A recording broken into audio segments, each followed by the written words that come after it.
الصلاة والسلام توطئة لقوله تبارك وتعالى لهم كلوا من طيبات ما رزقناكم أي المنعم به عليكم ولا تطغوا فيه بأن تكفروا المنعم به فيحل عليكم غضبي بكسر الحال أي يجب وبضمها ينزل ومن يحلل عليه غضبي بكسر اللام وضمها فقد هوى سقط في النار.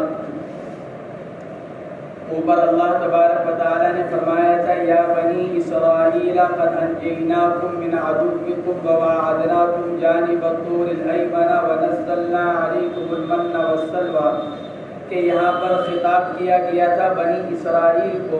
سوال یہ پیدا ہوتا ہے کہ یہ مخاطب لوگ کون ہیں، کیونکہ حضور پاک علیہ الصلاۃ والسلام پر قرآن پاک نازل کیا جا رہا ہے، تو خطاب کن بنی اسرائیل کو کیا جا رہا ہے؟ ان کا مخاطب حضور پاک علیہ الصلاۃ والسلام کے زمانے کے یہود ہیں یا ان لوگوں سے خطاب کیا جا رہا ہے جو حضرت موسیٰ علیہ الصلاۃ والسلام کے زمانے میں تھے؟ تو قیاس کا اور عقل کا تقاضا یہ ہے کہ خطاب ان لوگوں سے کیا جا رہا ہو جو اس وقت موجود ہیں، کیونکہ آگے فرمایا جا رہا ہے کلوا من طیبات ما رزقناکم. تو کھانا پینا کون کر سکتے ہیں؟ جو دنیا میں موجود ہوں، زندہ ہوں، جو اب سے سینکڑوں سال پہلے مر کر جا چکے ہوں، ان کو تو یہ خطاب نہیں کیا جا سکتا کہ کلوا من طیبات ما رزقناکم ولا تطغوا، کہ پاکیزہ اور حلال چیزوں کو کھاؤ اور سرکشی اختیار نہ کرو. اس لیے مصنف علیہ رحمہ فرماتے ہیں والمنادى من وجد من اليهود زمن النبی صلی اللہ علیہ وسلم یا بنی اسرائیل قد انجیناکم. اس آیت شریفہ میں جب بنی اسرائیل سے خطاب کیا جا رہا ہے تو بنی اسرائیل سے مراد وہ لوگ ہیں جو حضور پاک علیہ الصلاۃ والسلام کے زمانے میں یہود پائے جا رہے تھے، ان سے خطاب کیا جا رہا ہے یا بنی اسرائیل قد انجیناکم، ہم نے تم کو یعنی تمہارے باپ دادا کو نجات مرحمت فرمائی، ہم نے تمہارے باپ دادا پر یہ احسان کیا، لہذا اس احسان کا تقاضا کیا ہے کہ تم اللہ کی نافرمانی اختیار نہ کرتے ہوئے حلال اور پاکیزہ چیزوں کو کھاؤ. فرماتے ہیں اور ندا جو دی جا رہی ہے وہ ان لوگوں کو جو پائے جا رہے ہیں یہود حضور پاک علیہ الصلاۃ والسلام کے زمانے میں، اور خطاب جو کیا جا رہا ہے اس چیز کے ساتھ وقوف اور خطاب کیا گیا ان لوگوں سے ان نعمتوں کے ذریعے سے جن کا اللہ نے ان کے باپ دادا پر انعام کیا تھا. کہ کب؟ زمانہ نبی موسیٰ علیہ الصلاۃ والسلام.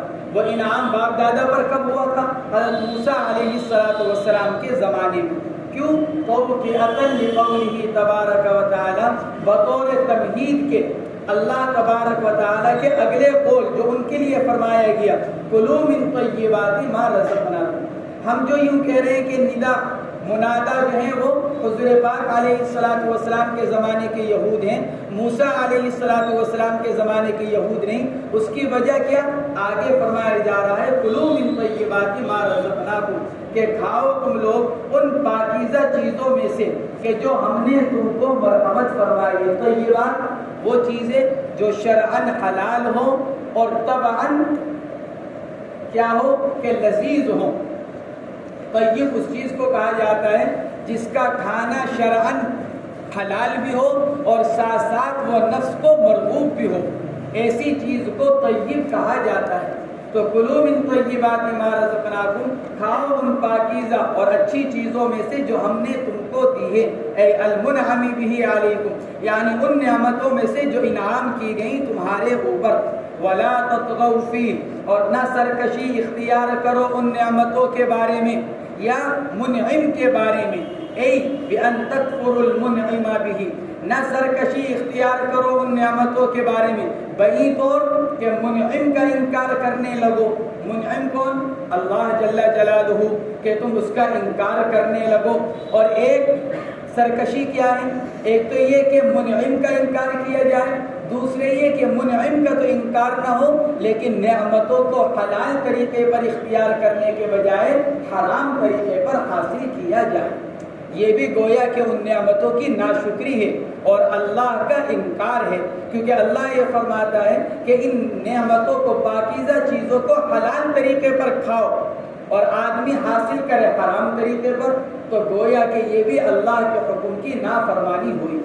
وَلَا تَطْغَوْا فِيهِ بِأَن تَكْفُرُوا الْمُنْعِمَ بِهِ، مصنف نے ایک قول نقل کیا، بعید طور کہ تم انکار کرنے لگو ان نعمتوں کے انعام کرنے والے کا، یا دوسرا قول یہ کہ تم سرکشی اختیار کرو ان نعمتوں کے بارے میں، بعید طور کہ تم ان کو حرام طریقے پر حاصل کرنے لگو۔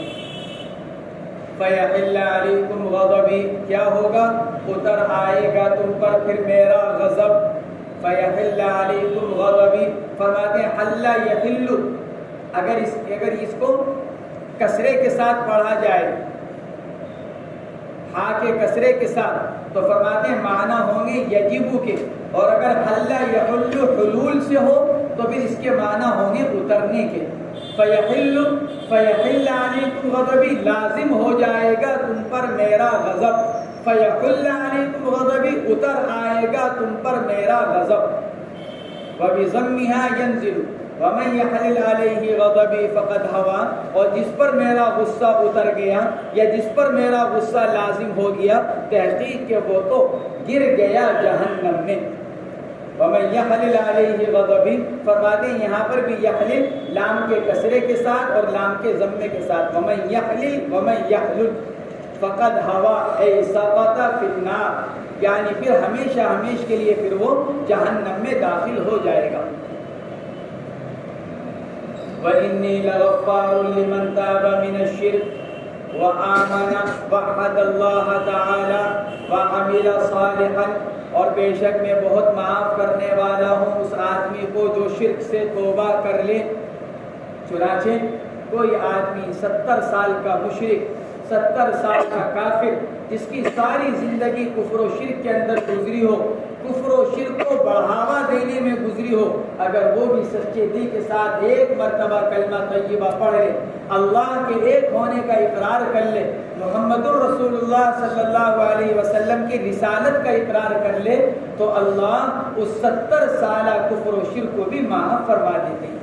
وَإِنِّي لَغَفَّارٌ لِمَن تَابَ مِنَ الشِّرْكِ، بے شک میں معاف کرنے والا ہوں اس آدمی کو جو سچی توبہ کر لے شرک سے اور ایمان لے آئے، یعنی اللہ کو ایک مان لے، وحد اللہ، اللہ کو ایک مان لے، لیکن صرف توحید کافی نہیں بلکہ توحید کے ساتھ ساتھ رسالت، توحید کے ساتھ ساتھ رسالت کا بھی اقرار کرے حضور پاک علیہ الصلوۃ والسلام کے لیے، وعمل صالحا، اور پھر اس کے بعد توحید اور رسالت کے اقرار کے بعد نیک عمل کرے، یصدق بالفرض والنفل، فرماتے ہیں کہ یہ صادق آتے ہیں اعمال صالحہ فرائض اور نوافل دونوں پر، ثم اہتدی، اور پھر ہدایت بھی پالے، ثم اہتدی، پھر ہدایت پالے۔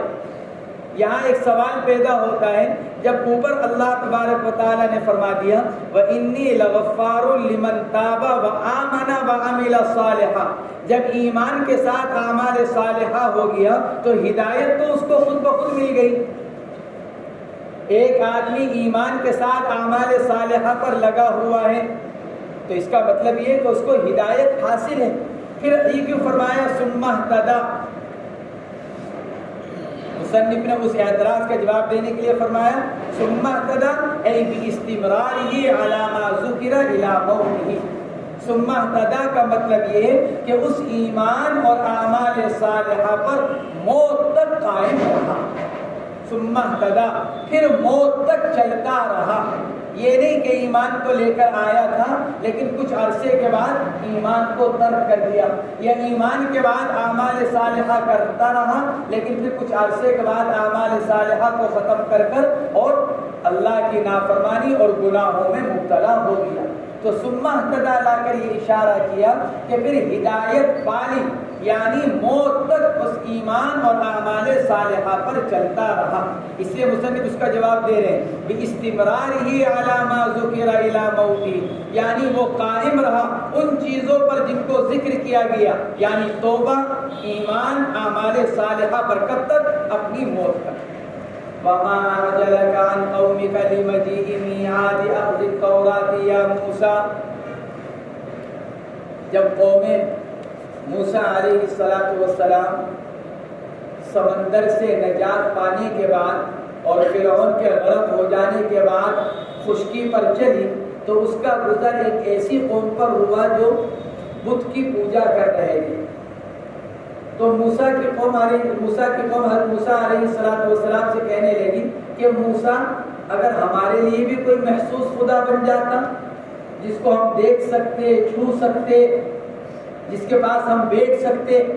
اللہ تو وہ ذات ہے کہ جو نہ دکھائی دیتا ہے، نہ محسوس ہوتا ہے، نہ جس کے پاس جا کر بیٹھا جا سکتا ہے. اگر ہمارا بھی ان کی طرح کوئی خدا بن جاتا، محسوس خدا، تو ہم اور زیادہ دلچسپی کے ساتھ عبادت کرتے. حضرت موسیٰ علیہ السلام نے ان کو سمجھا کر بجھا کر ان کو آگے لے کر چلے. اس پر اللہ تبارک و تعالیٰ کی طرف سے وحی نازل ہوئی کہ موسیٰ تم ہمارے پاس کوہ طور پر آؤ، ہم تم کو کتاب دینا چاہتے ہیں تمہاری قوم کی ہدایت کے لیے، قوم کے نفع کے لیے، فائدے کے لیے ہم تم کو ہدایت دینا چاہتے ہیں. چنانچہ حضرت موسیٰ علیہ السلام نے اپنی قوم میں سے 70 لوگوں کو منتخب کیا اور 70 لوگوں کو منتخب کر حضرت موسیٰ کوہ طور کی طرف تشریف لے گئے. اور کوہ طور پر تشریف لے جاتے وقت جب کوہ طور قریب آیا اور باقی جو بنی اسرائیل تھے ان پر حضرت ہارون علیہ السلام کو اپنا نائب اور خلیفہ بنایا کہ بھئی تم ان لوگوں کو اپنی چال سے چل کر لے کر آؤ، میں ان 70 آدمیوں کے ساتھ ذرا تیزی کے ساتھ چلتا ہوں، کیونکہ اللہ تبارک و تعالیٰ نے بلایا ہے. تو موسیٰ ان 70 آدمیوں کے ساتھ تیزی کے ساتھ چلے. جب کوہ طور کے قریب پہنچے تو حضرت موسیٰ علیہ السلام ذرا اور تیز ہو گئے اور وہ 70 لوگ ذرا پیچھے رہ گئے. حضرت موسیٰ پہلے کوہ طور پر پہنچ گئے. وہاں اللہ تبارک و تعالیٰ کی طرف سے سوال ہوا، وَمَا أَعْجَلَكَ عَنْ قَوْمِكَ يَا مُوسَىٰ. موسیٰ اپنی قوم کی طرف سے تمہیں کس چیز نے جلدی میں ڈال دیا؟ تم اپنی قوم کو پیچھے چھوڑ کر آ گئے، تمہیں اپنی قوم کے ساتھ ساتھ آنا چاہیے تھا. وَمَا أَعْجَلَكَ عَنْ قَوْمِكَ. موسیٰ کس چیز نے جلدی میں ڈال دیا تم کو؟ اپنی قوم کی طرف سے لِمَجِيءِ مِيعَادِ أَخْذِ التَّوْرَاةِ. اللہ نے جو ان سے وعدہ فرمایا تھا تورات کے دینے کا، تو اللہ نے فرمایا موسیٰ تورات کے لینے کا جو وعدہ تھا اس وعدے کے لیے آنے کے لیے تمہیں جلدی میں کس چیز نے ڈال دیا؟ ہمارا تمہارے سے وعدہ تھا، تم اطمینان سے اپنی قوم کے ساتھ آتے. اس وعدے کو پورا کرنے کے لیے تمہیں جلدی کرنے کی ضرورت نہیں تھی. وَمَا أَعْجَلَكَ عَنْ قَوْمِكَ يَا مُوسَىٰ. ما استفہامیہ مبتدا اور أَعْجَلَكَ اس کی خبر. استفہام جو ہوتا ہے وہ کہیں کے لیے ہوتا ہے؟ استفادہ علم کے لیے. آدمی سوال کس لیے کرتا ہے؟ علم حاصل کرنے کے لیے، اپنے علم میں اضافہ کرنے کے لیے. ایسی بات جس کو نہیں جانتا اس کو معلوم کرنے کے لیے آدمی سوال کرتا ہے. یہاں تو یہ معنی مراد نہیں ہو سکتے کہ کیوں؟ اس لیے کہ اللہ تبارک و تعالیٰ تو ہر چیز سے واقف ہے. وَمَا أَعْجَلَكَ عَنْ قَوْمِكَ يَا مُوسَىٰ. موسیٰ آپ کے جلدی آنے کی وجہ کیا ہوئی؟ جیسے ہم کسی سے پوچھیں بھائی آپ وقت سے پہلے کیوں آ گئے، تو وہاں یہ سوال کس کے لیے ہے؟ استفادہ علم کے لیے، وجہ معلوم کرنے کے لیے. لیکن اللہ تبارک و تعالیٰ تو حضرت موسیٰ کے جلدی آنے کی وجہ جانتے ہیں، اس لیے یہاں استفہام استفادہ علمی کے لیے نہیں ہو سکتا. بلکہ مقصود کیا ہے؟ مقصود ہے اللہ تبارک و تعالیٰ کی طرف سے حضرت موسیٰ علیہ السلام کی عجلت پر ناپسندیدگی کا اظہار کہ موسیٰ تم نے جلدی کی، جلدی کرنا تمہارے لیے مناسب نہیں تھا. کیوں؟ اس لیے کہ تمہاری یہ عجلت تمہاری قوم کے فتنے کا سبب بن گئی. اس لیے حدیث پاک میں فرمایا گیا العجلۃ من الشیطان، کہ جلد بازی کس کی طرف سے؟ کہ جلد بازی شیطان کی طرف سے. العجلۃ من الشیطان، کہ معاملے کے اندر، کاموں کے اندر جلد بازی کرنا، کہ سوچے سمجھے بغیر عمل کر لینا، یہ شیطان کی طرف سے. تو اللہ تبارک و تعالیٰ نے حضرت موسیٰ علیہ السلام کی عجلت پر ناپسندیدگی کا اظہار فرمایا کہ موسیٰ تمہیں جلدی نہیں آنا چاہیے تھا. یہ مطلب نہیں اس کا کہ اللہ تبارک و تعالیٰ کی طرف سے یہ جو تنبیہ کی جا رہی ہے اس لیے کی جا رہی ہے کہ نعوذ باللہ حضرت موسیٰ علیہ السلام دعوت کو چھوڑ کر آ گئے تھے. جیسے بعض لوگوں نے اس کی تفسیر اور تشریح یہی کی کہ موسیٰ علیہ السلام پر تنبیہ کی گئی اس وجہ سے کہ وہ اپنی قوم کو چھوڑ کر آ گئے اور دعوت کا عمل ان سے چھوٹ گیا، اس لیے کہ سیدنا حضرت موسیٰ علیہ السلام تو اپنے بھائی حضرت ہارون کو اپنا نائب بنا کر آئے ہیں، اپنا نائب بنا کر آئے۔ تو ہارون علیہ السلام وہاں دعوت کا کام انجام دے رہے ہیں، ان کو سمجھانے کا، ان کی اصلاح کا، وہ کام تو حضرت ہارون انجام دے رہے ہیں۔ یہاں حضرت موسیٰ علیہ السلام کو جو تنبیہ فرمائی گئی وہ ترک دعوت پر نہیں بلکہ عمل کی عجلت پر، آنے کی جلد بازی پر، کہ موسیٰ تمہیں جلد بازی نہیں کرنی چاہیے تھی، تمہیں اپنی قوم کے ساتھ لے کر آنا چاہیے تھا تاکہ تم قوم کے ساتھ ساتھ رہتے اور قوم تمہارے الگ ہونے کی وجہ سے آزمائش کے اندر اور فتنے کے اندر مبتلا نہ ہوتی۔ تو وما اعجلک عن قومک لمجیء میعاد اخذ التوراۃ یا موسیٰ، عن قومک، قوم سے مراد کون؟ وما اعجلک عن قومک یا موسیٰ، موسیٰ تمہیں کس چیز نے جلدی میں ڈالا اپنی قوم کی طرف سے؟ تو قوم سے مراد کون ہے؟ ایک قول تو یہ کہ قوم سے مراد پوری بنی اسرائیل کی قوم، پوری بنی اسرائیل۔ صاحب جلالین کے طرز سے بھی یہی معلوم ہوتا ہے، اس لیے انہوں نے تفسیر میں اضافہ کرتے ہوئے کیا لکھا؟ لِمَجِیءِ مِیعَادِ أَخْذِ التَّوْرَاۃ۔ ایک قول تو اس کے اندر یہ ہے، اکثر مفسرین نے اسی قول کو راجح قرار دیا کہ یہاں پر قوم سے مراد مکمل بنی اسرائیل، اور دوسرا قول اس کے اندر یہ ہے کہ یہاں پر قوم سے مراد وہ 70 آدمی جن کو لے کر حضرت موسیٰ علیہ السلام چلے تھے اور پھر وہ 70 لوگ بھی پیچھے رہ گئے۔ یہاں قومی کا یا موسیٰ سے مراد، قوم سے مراد وہ 70 افراد ہیں جو حضرت موسیٰ علیہ السلام کے ساتھ قوم سے منتخب ہو کر ساتھ ساتھ چلے۔ قال هم أولئك بالقرب مني يأتون على أثري وعجلت إليك رب لترضى عني أي زيادة على رضاك۔ موسیٰ علیہ السلام نے عرض کیا، اے میرے رب، ہم اولا الذی کے معنی میں وہ لوگ، اے بالقرب منی یعنی جو میرے قریب تھے، یأتون علی اثری وہ آ رہے ہیں میرے پیچھے پیچھے، میرے ساتھ ساتھ۔ اثر نقش قدم کو کہا جاتا ہے، اے اللہ وہ تو میرے ساتھ ساتھ ہیں، کیونکہ حضرت موسیٰ علیہ السلام جب آگے چلے اپنے قوم کے 70 افراد کے ساتھ اور کوہ طور قریب آیا تو موسیٰ علیہ السلام ذرا تیزی کے ساتھ چلے، تو گمان یہ تھا، خیال یہ تھا کہ وہ 70 افراد ساتھ ساتھ آ رہے ہیں، تھوڑا سا پیچھے لیکن ساتھ ساتھ آ رہے ہیں، حالانکہ وہ افراد پیچھے رہ گئے۔ موسیٰ یہ سمجھ رہے تھے کہ ساتھ ساتھ ہیں، حالانکہ وہ رہ گئے تھے کافی پیچھے۔ تو حضرت موسیٰ نے فرمایا، ہم اولائی علی اثری، اے اللہ وہ لوگ جو میرے قریب تھے یعنی میرے ساتھ تھے وہ میرے پیچھے پیچھے آ رہے ہیں۔ وَعَجِلْتُ إِلَيْكَ رَبِّ لِتَرْضَىٰ، اللہ نے پوچھا تھا ما أَعْجَلَكَ عَنْ قَوْمِكَ یا موسیٰ، جلدی آنے کا سبب کیا ہے؟ موسیٰ علیہ السلام نے جواب میں 2 باتیں عرض کی، جلدی آنے کے سبب کو بعد میں بیان کیا۔ جلدی آنے کا سبب کیا ہے؟ وَعَجِلْتُ إِلَيْكَ رَبِّ لِتَرْضَىٰ، یہ ہے جلدی آنے کا سبب، لیکن مقصد کیا تھا اللہ تبارک و تعالیٰ کا؟ مقصد یہ تھا کہ تم اپنی قوم کو کیوں چھوڑ کر آ گئے؟ تو موسیٰ علیہ السلام نے پہلے اس سے معذرت بیان کی، اے اللہ میں نے چھوڑا نہیں ان کو،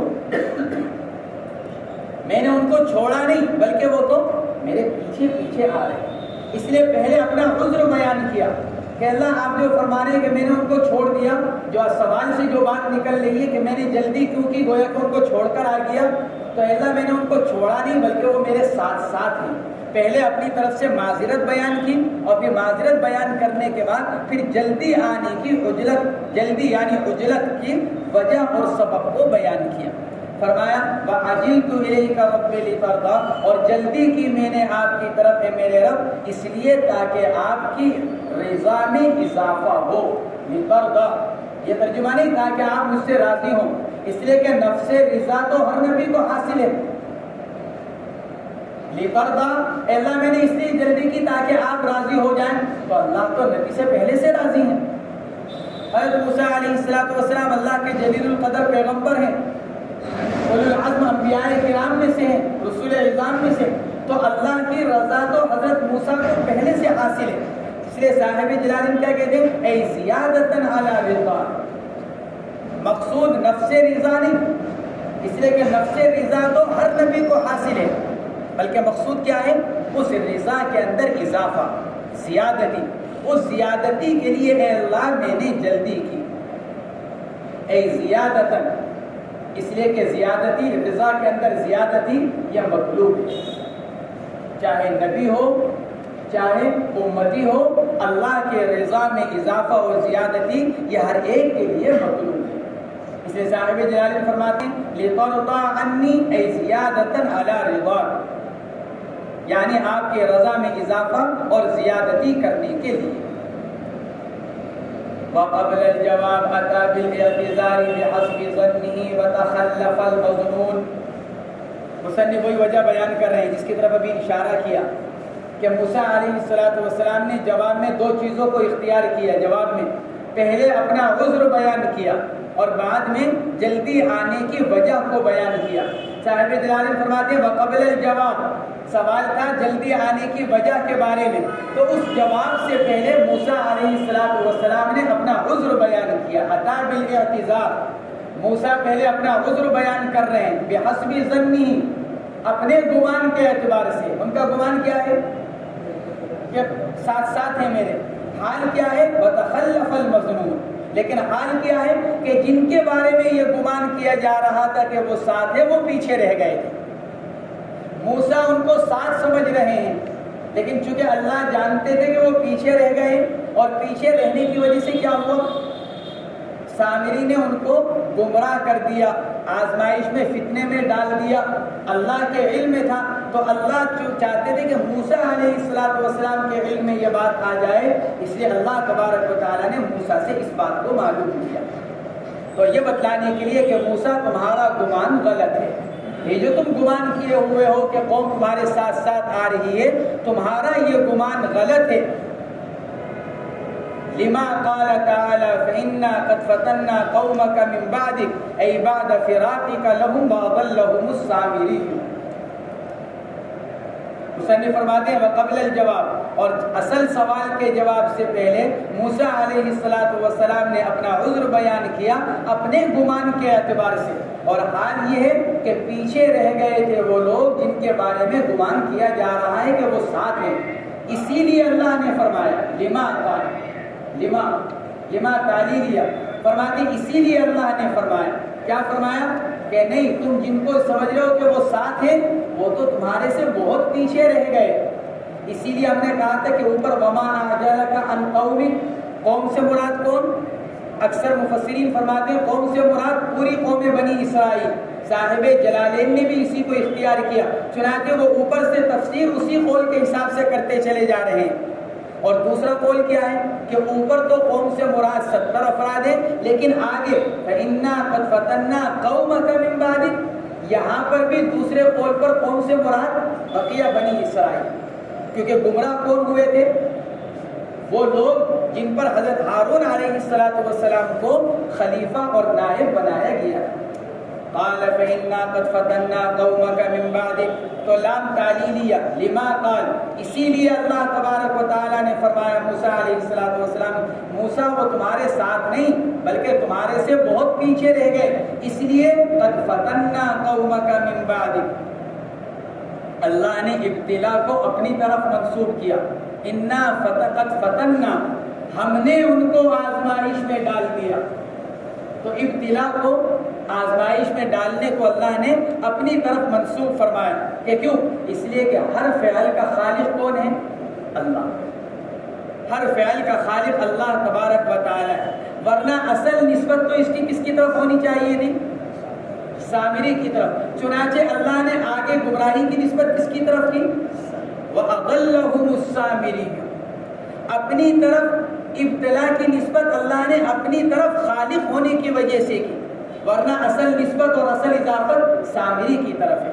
فَإِنَّا قَدْ فَتَنَّا قَوْمَكَ مِن بَعْدِكَ، ہم نے آزمائش میں ڈال دیا آپ کی قوم کو آپ کے ان سے جدا ہو جانے کے بعد. من بعد اے بعد فراقک لہم، آپ کے ان سے جدا ہو جانے کے بعد. وَأَضَلَّهُمُ السَّامِرِيُّ اور گمراہ کر دیا ان کو سامری نے. وَأَضَلَّهُمُ السَّامِرِيُّ اور گمراہ کر دیا ان کو سامری نے. بعض علماء نے لکھا ہے کہ یہ واقعہ سامری کی گمراہی کا یہ واقعہ حضرت موسیٰ علیہ السلام کے الگ ہونے کے 20 دن کے بعد پیش آیا. حضرت موسیٰ نے اپنی قوم سے الگ ہو جانے کے بعد 40 دن کے روزے رکھے.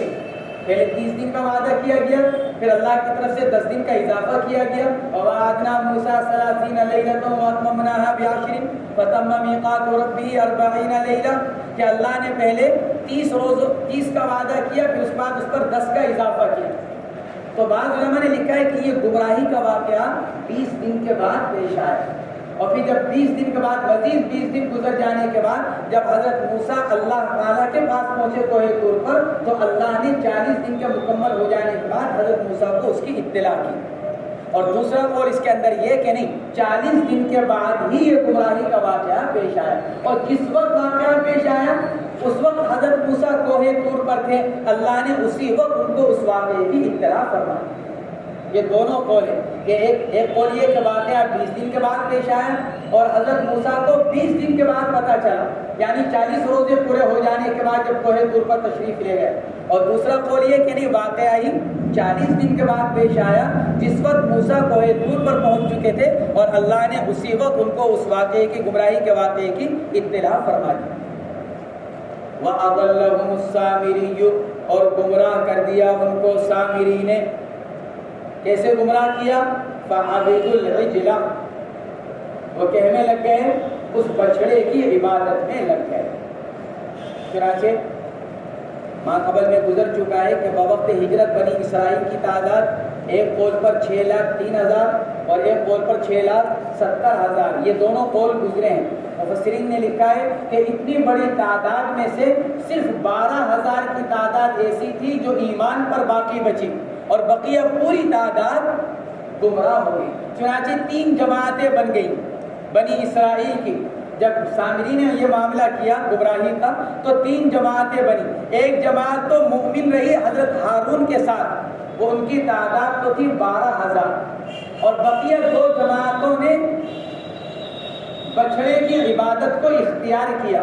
لیکن دونوں میں ذرا فرق رہا. ایک فرقہ اور ایک جماعت نے تو یوں کہا کہ بھائی ہم اس بچڑے کی عبادت کر رہے ہیں, لیکن اگر موسیٰ نے آ کر ہم کو سمجھایا تو ہم رجوع کر لیں گے. اگر موسیٰ نے آ کر یوں کہا کہ یہ بچڑا معبود نہیں ہے تو ہم توبہ کر لیں گے, ہم دوبارہ پھر اللہ کی عبادت پر آ جائیں گے. ایک جماعت نے تو یوں کہا. لیکن دوسری جماعت نے یوں کہا کہ نہیں, معبود یہی ہے. موسیٰ کو بھی غلطی ہو گئی ہے, موسیٰ بھی واپس آ کر کیا کریں گے, اسی بچڑے کی عبادت کریں گے.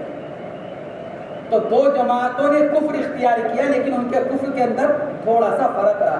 ایک جماعت کفر پر مصر اور دوسری جماعت اس پر تھی کہ اگر موسیٰ نے آ کر یوں کہا کہ نہیں یہ معبود نہیں ہے تو ہم اپنے اس عمل سے رجوع کر لیں گے اور موسیٰ علیہ السلام کی بات کو قبول کر لیں گے. لیکن بہرحال انہوں نے بھی کفر اختیار کیا, اس لیے وہ سب ایک جماعت قرار پائے اور یہ ایک جماعت قرار پائے. اس لیے جن مفسرین نے یہ لکھا کہ بنی اسرائیل 2 حصوں میں تقسیم ہو گئے, ان کا قول بھی اپنی جگہ صحیح. اور جن مفسرین نے یہ لکھا کہ بنی اسرائیل کی 3 جماعتیں بن گئیں, ان کا قول بھی اپنی جگہ درست ہے.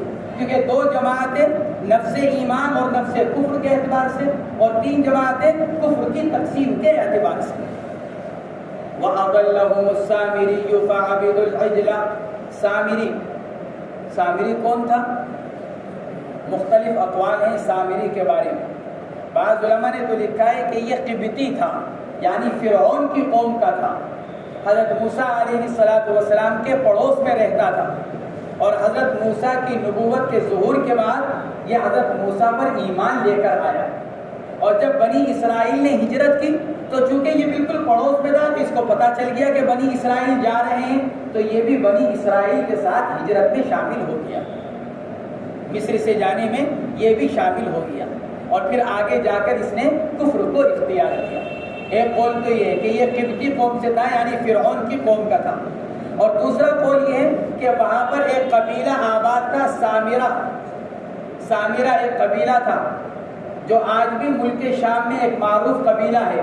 یہ اس قبیلے کا سردار تھا اس قبیلے کی طرف نسبت کرتے ہوئے اس کو سامری کہا جاتا ہے۔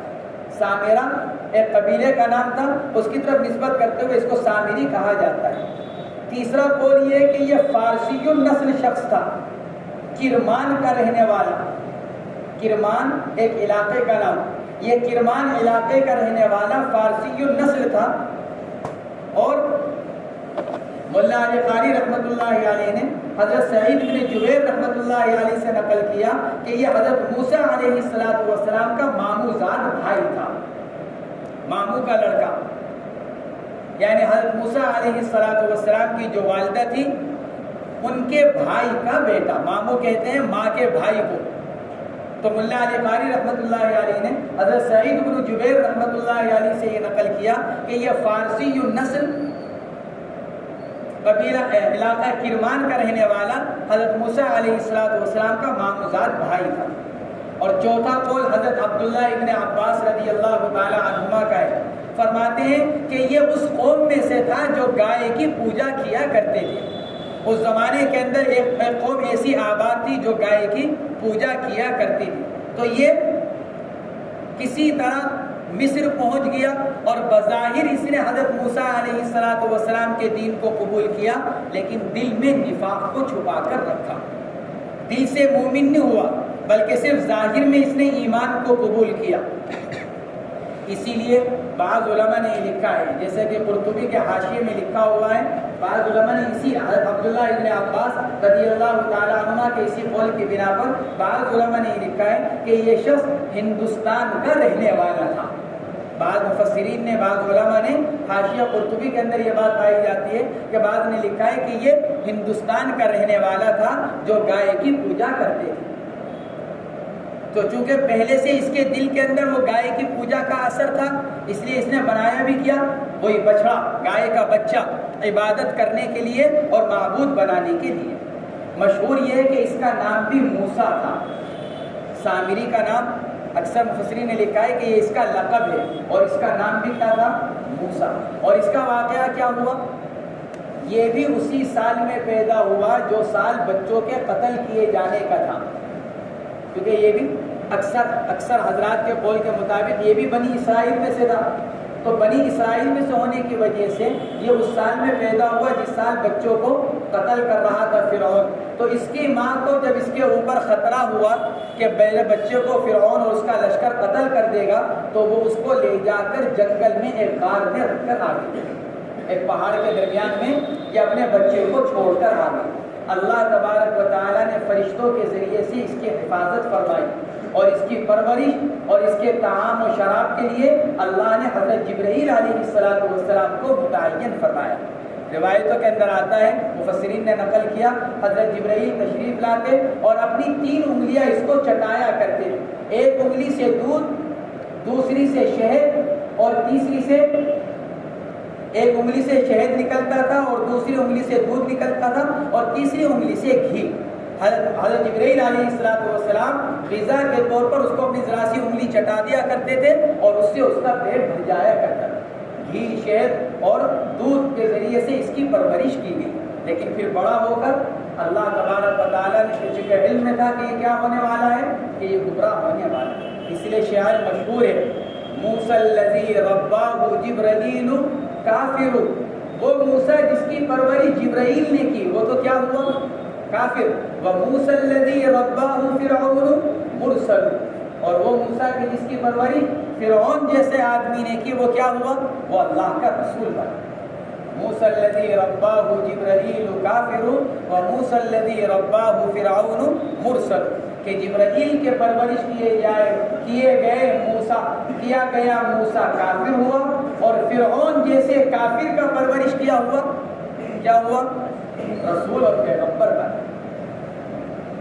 فرجع موسیٰ الی قومہ غضبان من جہتہم اسفا، جب موسیٰ علیہ السلام کو یہ معلوم ہوا تو لوٹے موسیٰ علیہ السلام اپنی قوم کی طرف غصے ہوتے ہوئے، قوم کے اوپر، غضبان من جہتہم، قوم کے اس فعل پر، قوم کے اس فعل کی وجہ سے غصے ہوتے ہوئے لوٹے۔ غصے کس پر ہو رہے تھے؟ اپنی قوم کے اوپر۔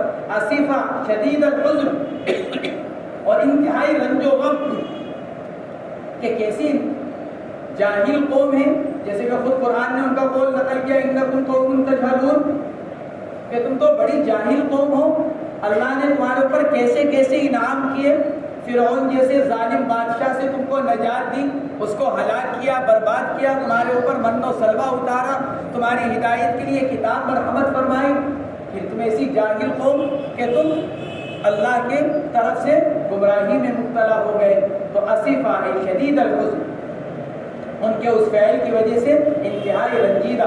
قال یا قوم الم یعدکم ربکم وعدا حسنا، فرمایا اے میری قوم کیا نہیں وعدہ کیا تھا تم سے تمہارے رب نے ایک بہترین وعدہ، وعدا حسنا اے وعدا صدقا، تمہارے رب نے کیا تمہارے سے سچا وعدہ نہیں کیا تھا؟ کیا وعدہ؟ اے یعطیکم التوراۃ، یہ ہے وعدہ، اس لیے یعطیکم التوراۃ یہ یعدکم کا مفعول ثانی ہے۔ اے میری قوم کیا نہیں وعدہ کیا تھا تم سے، کیا نہیں وعدہ کیا تھا تم سے تمہارے رب نے کہ وہ تم کو تورات مرحمت فرمائے گا؟ اور وعدن حسنا درمیان میں مفعول مطلق، اور یعدکم، یعد اور کم مفعول اول، کیا نہیں وعدہ کیا تم سے، تو کم مفعول اول، ربکم اس کا فاعل، اور یعطیکم التوراۃ یہ جملہ فعلیہ ہو کر مفعول ثانی، اور درمیان میں وعدن حسنا مفعول مطلق۔ کیا نہیں وعدہ کیا تم سے تمہارے رب نے ایک سچا اور بہترین وعدہ؟ کیا وعدہ؟ کہ وہ تم کو دے گا تورات۔ افطال علیکم العہد، ارے کیا وعدے کو بہت لمبی مدت گزر گئی؟ اگر کسی کے وعدے کو بہت لمبا وقت گزر جائے تو آدمی کو بے اطمینانی ہو جاتی ہے کہ شاید وعدہ جھوٹا کیا تھا، پورا کرنے کا ارادہ نہیں، تو اس لیے آدمی اس کے خلاف کرنے لگتا ہے۔ بھائی آپ نے ہمارے سے وعدہ کیا تھا، پھر آپ نے کوئی خیر خبر ہی نہیں دی، ہم نے سوچا کہ شاید آپ اپنے وعدوں کو پورا نہیں کرنا چاہتے، آدمی کی طبیعت ہے۔ تو افطال علیکم العہد، کیا لمبا ہو گیا تمہارے اوپر وعدے کی مدت؟ اے مدت مفارقتی ایاکم، ایک معنی تو یہ کہ کیا لمبی ہو گئی تمہارے اوپر اللہ کے وعدے کی مدت، اور تم نے یہ سمجھا کہ وہ وعدہ پورا نہیں ہوگا۔ اور دوسرا اس کا مطلب کیا ہو سکتا ہے؟ عہد سے مراد کیا ہے؟ اے مدت مفارقتی ایاکم، ارے بھائی میں تمہیں چھوڑ کر ابھی تو گیا، کوئی اتنا لمبا زمانہ تو ہوا نہیں مجھے تمہارے سے الگ ہوئے ہوئے، تم نے کیا سمجھا کہ میں واپس نہیں آؤں گا؟ افطال علیکم العہد، دونوں ترجمے اس کے، دونوں مطلب، کیا تمہارے اوپر اللہ کے وعدے کو لمبا وقت ہو گیا جو اللہ نے وعدہ تورات کے کرنے دینے کا کیا تھا؟ ایسا بھی نہیں۔ یا اس کا دوسرا مطلب کیا مجھے تمہارے سے الگ ہوئے کوئی بہت لمبا زمانہ گزر گیا، ابھی تو میں تم کو چھوڑ کر گیا مہینہ ڈیڑھ مہینہ پہلے۔ اے مفارقتی ایاکم، مدت مفارقتی ایاکم، کیا لمبی ہو گئی تمہارے اوپر میری تمہارے سے جدائی کی مدت؟ حالانکہ ایسا نہیں ہے۔ ام اردتم ان یحل علیکم غضب من ربکم، یا ارادہ ہی کیا تم نے کہ اتر آئے تم پر تمہارے رب کی طرف سے غصہ؟ دو ہی باتیں ہو سکتی ہیں اس کی تمہاری، یا تو یہ کہ تم نا امید ہو گئے ہو میرے واپس آنے سے، یا اللہ کے تورات کے وعدے کے دیے جانے سے، یا تو تم اس سے نا امید ہو گئے، یا تم نے ارادہ ہی اللہ کی نافرمانی کا کیا کہ نافرمانی کر کر اللہ کے عذاب کو دعوت دینے کا ارادہ کیا، اور یہ تو کوئی عقل کی بات نہیں۔ اللہ کے عذاب کو دعوت دینا یہ تو عاقل کا کام نہیں ہے۔ ام اردتم ان یحل علیکم غضب من ربکم بعبادتکم العجل باسببیہ، اپنے رب کے غصے کو تم نے دعوت دی، کس کے ذریعے سے؟ تمہارے اس بچڑے کو پوجنے کی وجہ سے، باسببیہ بعبادتکم العجل فاخلفتم موعدی، تم نے میرے وعدے کے خلاف کیا، فاخلفتم موعدی اے وترکتم المجیء بعدی، وعدہ کیا تم نے میرے وعدے کے خلاف کیا، تو وعدہ کیا تھا؟ مصنف نے ایک قول کی طرف اشارہ کیا، اے وترکتم المجیء بعدی، میں نے تمہارے سے کہا تھا کہ میرے پیچھے پیچھے آؤ، تم میرے پیچھے نہیں آئے اور تم ہی رک گئے۔ تمہارے یہاں رکنے کی وجہ سے کیا ہوا؟ سامری نے تم کو گمراہ کر دیا۔ وعدے سے متعلق ایک قول تو یہ کہ میں نے تمہارے سے کیا وعدہ کیا تھا، ہم نے تم کو ہدایت کی تھی کہ میں تیزی کے ساتھ جا رہا ہوں، تم میرے پیچھے پیچھے آؤ، تم نے وعدے کی خلاف ورزی کی۔ اور دوسرا قول وعدے کے بارے میں یہ ہے کہ حضرت موسیٰ علیہ السلام فرما رہے ہیں اخلفتم موعدی، تم نے میرے وعدے کے خلاف کیا. قوم نے وعدہ کیا تھا کہ موسیٰ جب تک آپ کوہ طور سے واپس آئیں گے اس وقت تک ہم اللہ کی عبادت اور اس کی اطاعت پر قائم رہیں گے. یہ وعدہ قوم کی طرف سے تھا کہ ہم اللہ کی اطاعت اور اللہ کی عبادت پر قائم رہیں گے. تم نے میرے اس وعدے کے خلاف کیا.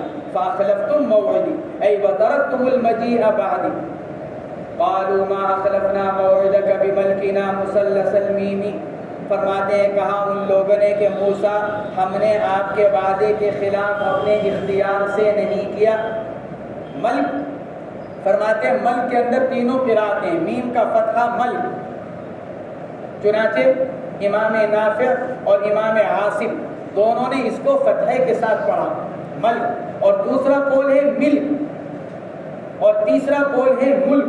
چنانچہ امام کسائی اور امام حمزہ یہ حضرات ضمے کے ساتھ پڑھتے ہیں ملک. تو ملک ملک ملک تینوں قول ہیں اس کی قرات کے بارے میں. بملکنا بملکنا بملکنا کیا معنی؟ فرماتے ہیں بقدرتنا اپنے قدرت اپنے اختیار سے او بامرنا یا اپنی طرف سے. بلکہ بات کیا ہوئی ولکننا حملنا بفتح الحاء مخففا. اگر ہا کا فتحہ ہے تو پھر میم کی تخفیف حملنا اور اگر ہا کا ضمہ ہے تو پھر میم مشدد ولکننا حملنا. اس لیے فرماتے ہیں وبضمها وکسر المیم مشددا. اگر ہا کا فتحہ ہے تو میم کی تخفیف اور اگر ہا کا ضمہ ہے تو پھر میم کا کسرہ تشدید کے ساتھ. ولکننا حملنا ولکننا حملنا اوزارا من زینت القوم. موسیٰ نہیں خلاف کیا ہم نے تمہارے وعدے کے اپنے اختیار سے لیکن کیا ہوا کہ لاد دیا ہمارے اوپر اوزارا اثقالا من زینت القوم. اوزار جمع وزر کی. وزر کے معنی آتے ہیں بوجھ کو. وزر بمعنی بوجھ. گناہ کو بھی وزر کہا جاتا ہے کہ کیوں؟ اس لیے کہ گناہ بھی کل انسان کے اوپر ایک بوجھ ہوگا اس لیے گناہ کو بھی وزر کہا جاتا ہے. تو یہاں وہی مراد اوزار ای اثقال بوجھ لاد دیا گیا. من زینت القوم زینت سے مراد زیورات اے حلی قوم فرعون. زینت لاد دیا گیا ہمارے اوپر قوم کی زینت یعنی قوم کے زیورات. کیونکہ زیورات زینت کے لیے ہوتے ہیں خوبصورتی کو ظاہر کرنے کے لیے. زیب و زینت کے لیے زیورات اختیار کرتی ہے عورت ان کو استعمال کرتی ہے. تو زینت سے مراد ہے حلی یعنی زیورات. معاملہ کیا ہوا تھا قبل میں ہی بتلایا گیا تھا کہ جب حضرت موسیٰ علیہ السلام کی طرف سے بنی اسرائیل کو یہ بتلایا گیا کہ عن قریب ہم کو ملک مصر چھوڑ کر جانا ہوگا تو پھر ہجرت سے ایک دن پہلے قوم بنی اسرائیل نے قوم قبطی سے جا کر یوں کہا کہ بھائی ہمارے ہاں ایک آدھ دن کے بعد شادی آنے والی ہے. ایک شادی ہے ایک پروگرام ہے ہمارے پاس تو اپنے زیورات ہے نہیں ذرا آپ اپنے زیورات ہم کو دے دیجیے استعمال کرنے کے لیے بعد میں ہم آپ کو واپس کر دیں گے. تو قبطی قوم سے بہت سارے زیورات لے لیے تھے اور پھر رات میں جب ہجرت کے لیے نکلے تو وہ سارے زیورات اپنے ساتھ لے کر گئے. تو چونکہ وہ تو دوسروں کا مال تھا جو ان کی رضامندی کے بغیر لے جایا جا رہا تھا کیونکہ وہ تو عاریتاً لیا گیا تھا استعمال کرنے کے لیے اور استعمال کے بعد واپس کرنا تھا اور وہ لوگ ان کو لے کر چلے گئے. تو یہ جائز عمل نہیں تھا. اس لیے سیدنا حضرت ہارون علیہ السلام نے بھی اس کے اوپر نکیر فرمائی اور یہ فرمایا کہ یہ جو تم لے کر آئے ہو یہ تم نے اللہ کی نافرمانی کا کام کیا. اسی کے بارے میں انہوں نے کہا وَلَكِنَّا حُمِّلْنَا أَوْزَارًا مِّن زِینَةِ الْقَوْمِ. لیکن ہم پر لاد دیا گیا ہم کو دے دیا گیا کیا قوم فرعون کے زیورات ان کا بوجھ ہمارے اوپر لاد دیا گیا یعنی ہم اس کو لے کر آئے. من قوم اے حلی قوم فرعون استعارها منهم بنو اسرائیل بعلت عرس فبقیت عندهم.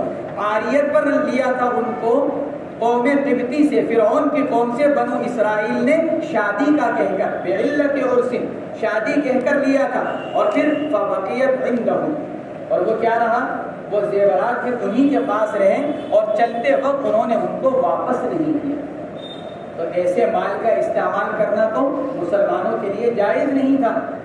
یہاں یہ سوال ایک یہ پیدا ہو سکتا ہے کہ کافر کا مال اس کی اجازت کے بغیر تو مباح الاصل ہوتا ہے، استعمال کرنے کی اجازت ہوتی ہے، پھر اس کو وزر کیوں قرار دیا گیا، یعنی گناہ، اس کے لے جانے کو گناہ کیوں قرار دیا گیا؟ تو حضرات مفسرین نے یہ لکھا ہے کہ کافر کی دو قسمیں ہیں، کافر حربی، کافر ذمی۔ کافر ذمی وہ کہ جو مسلمانوں کے عہد میں رہ رہا ہو، ان کے امان میں رہ رہا ہو، امن لے کر رہ رہا ہو، اور دوسرا کافر حربی جو ہر وقت ان سے مسلمانوں سے جنگ کی حالت میں ہو۔ تو کافر ذمی کا مال تو اس کی اجازت اور اس کی رضامندی کے بغیر بھی جائز نہیں ہے۔ کافر حربی کا مال کی اجازت ہے، لیکن وہ بھی اس وقت ہے جبکہ ان سے وہ مال لڑ کر حاصل ہوا بذریعہ جنگ۔ اگر بذریعہ جنگ ان کا وہ مال حاصل نہیں ہوا ہے تو پھر ان کی رضامندی کے بغیر ان کے مال کو لینا اور استعمال کرنا یہ بھی جائز نہیں ہے۔ چنانچہ ہجرت کے موقع پر حضور پاک علیہ السلام کے پاس کفار مکہ کی امانتیں رکھی ہوئی تھی، کیونکہ اللہ کے نبی کو سب کچھ کہتے تھے، لیکن کیا سمجھتے تھے؟ امین سمجھتے تھے، نبی نہیں مانتے تھے، شاعر کہتے تھے، مجنون کہتے تھے۔ مجنون کا کیا مطلب ہوا؟ مجنون کا مطلب وہ ہوا کہ وہ آدمی نعوذ باللہ کہ جس کی عقل خراب ہو، لیکن اس کے باوجود امانتیں کس کے پاس؟ جب بقول تمہارے نعوذ باللہ ہمارے نبی مجنون ہیں تو مجنون آدمی کے پاس تو اپنا مال نہیں رکھوانا چاہیے، کیا معلوم کہاں ضائع کر دے۔ تو ایک طرف تو نبی کو مجنون کہتے تھے اور دوسری طرف اپنی امانتیں اللہ کے نبی کے پاس، حالانکہ مجنون کے پاس تو اپنا مال محفوظ نہیں، کس وقت اپنی کون سی چیز کہاں ضائع کر دے۔ بھائی جو آدمی پاگل ہو وہ اپنی چیز محفوظ نہیں رکھ سکتا، پھر وہ تمہاری چیزیں کیسے محفوظ رکھ سکتا تھا؟ تو متضاد قول مجنون کا اور عمل امانتوں کے رکھوانے۔ تو کفار مکہ اپنی امانتیں اللہ کے نبی کو مجنون، شاعر، کاہن اور کاذب سب کچھ کہنے کے باوجود کیا کہتے تھے، کیا کرتے تھے؟ امانتیں اللہ کے نبی علیہ السلام کے پاس رکھوایا کرتے تھے۔ تو جب ہجرت کا موقع آیا تو چونکہ کفار مکہ کا وہ مال بطور امانت کے تھا، اللہ کے نبی اور مسلمانوں کے لیے اس کا استعمال جائز نہیں تھا کیونکہ ان کی رضا کے بغیر ہوتا، اس لیے آپ اپنی جگہ حضرت علی رضی اللہ تعالیٰ عنہ کو چھوڑ کر آئے۔ علی یہ ساری امانتیں واپس کر پھر تم مدینہ منورہ آئے۔ تو معلوم ہوا، کیونکہ اس پر یہ سوال پیدا ہوتا ہے کہ حضرت ہارون علیہ السلام نے ان زیورات کو گناہ کیوں قرار دیا، حالانکہ وہ تو کافر حربی کا مال تھا اور کافر حربی کا مال مباح الاصل ہوا کرتا ہے۔ تو قوم بنی اسرائیل کے لیے ان زیورات کا استعمال جائز تھا، انہوں نے اس کو گناہ کا عمل کیوں قرار دیا؟ تو اس کا جواب یہ دیا گیا کہ کافر حربی کا وہ مال مباح الاصل ہوتا ہے جو بذریعہ جنگ حاصل ہو، اور یہاں بذریعہ جنگ نہیں تھا، یہاں تو عاریتاً مانگا گیا تھا، اس لیے اس کا استعمال کی شرعاً اجازت نہیں۔ فَقَذَفْنَاهَا تو ہم نے اس کو ڈال دیا آگ میں سامری کے کہنے پر۔ واقعہ کیا ہوا؟ جب حضرت موسیٰ علیہ السلام تشریف لے گئے تو ادھر سامری کو موقع ملا اپنی بات کے چلانے کا۔ جب حضرت موسیٰ کو 20-25 دن ہو گئے، بلکہ زیادہ دن ہو گئے، 20 دن سے زیادہ، حضرت موسیٰ علیہ السلام کہہ کر گئے تھے کہ بھائی اللہ نے 30 دن کا وعدہ کیا ہے، میں 30 دن کے بعد آ جاؤں گا۔ جب 30 دن سے اوپر ہو گئے، 2-4 دن، تو سامری نے بنی اسرائیل سے کہا بھائی ایسا لگتا ہے موسیٰ کی واپسی کا ارادہ نہیں ہے۔ موسیٰ تو 1 مہینے کا کہہ کر گئے تھے، 10 دن تو اللہ نے بعد میں بڑھائے تھے، تو موسیٰ تو 30 دن کا ہمارے سے کہہ کر گئے تھے، اوپر کئی دن ہو گئے، لگتا ہے کہ موسیٰ کا واپسی کا ارادہ نہیں ہے، اور موسیٰ ہمارے سے ناراض ہو گئے ہیں۔ کس بات پر ناراض ہو گئے؟ ہم جو یہ قوم قبطی کے زیورات لے کر آ گئے۔ موسیٰ چونکہ اللہ کے نبی ہیں، جلیل القدر، تو موسیٰ ہمارے سے ناراض ہوئے، اور جب موسیٰ ناراض ہیں تو پھر اللہ بھی ناراض ہوا، کیونکہ موسیٰ کی ناراضگی سبب بنے گی اللہ کی ناراضگی، کہ پھر کیا کرے؟ کہ پھر ایسا کرے سب اپنے زیورات جمع کرو، آگ جلا کر سارا اس میں ڈال۔ اس کا مقصد کیا تھا؟ ان کو پگھلانا، تاکہ زیورات کو پگھلا کر اس کا ایک مجسمہ سا بنا دیا جائے۔ لہٰذا اس نے آگ جلائی اور آگ جلا کر اس نے لوگوں سے کہا کہ آ کر اپنے سارے زیورات اس میں ڈال دو. اس کو فرماتے ہیں فَقَذَفْنَاهَا، ان لوگوں نے کہا کہ ہم نے ڈال دیا ان سارے زیورات کو آگ میں. کس کے کہنے پر؟ بِأَمْرِ السَّامِرِ، سامری کے کہنے پر. لیکن دوسرا قول جو حدیث پاک نقل کی گئی سورہ طٰہٰ کے شروع میں، جو شروع میں لفظ آیا تھا فتونا موسیٰ ہم نے تم کو بار بار آزمایا، وہاں عبداللہ ابن عباس رضی اللہ تعالی عنہما کی ایک طویل روایت تھی جس کا خلاصہ ہم نے بیان کیا تھا کہ عبداللہ ابن عباس نے فرمایا تھا کہ موسیٰ علیہ السلام اس سال میں پیدا ہوئے جو قتل کیے جانے کا تھا، تو یہ پہلی آزمائی. پھر موسیٰ علیہ السلام کو سمندر میں ڈالا گیا، یہ دوسری آزمائی. پھر موسیٰ کو فرعون نے اٹھایا، یہ تیسری آزمائی. تو اسی طویل روایت کے اندر یہ ہے کہ آگ جلا کر زیورات کو اندر ڈالنے کا جو عمل کیا تھا قوم بنی اسرائیل نے، وہ حضرت ہارون کے کہنے پر کیا تھا. حضرت ہارون نے سارے زیورات کو آگ کے اندر ڈلوایا تھا. سامری سے بھی کہا تمہارے پاس جو کچھ ہے تم بھی آ کر ڈالو.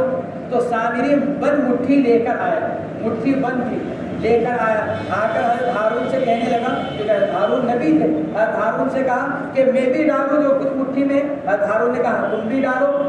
کہنے لگا کہ اچھا میں ڈال تو دوں گا لیکن یہ دعا کر دیجیے کہ جو میرے دل میں تمنا ہے وہ پوری ہو جائے.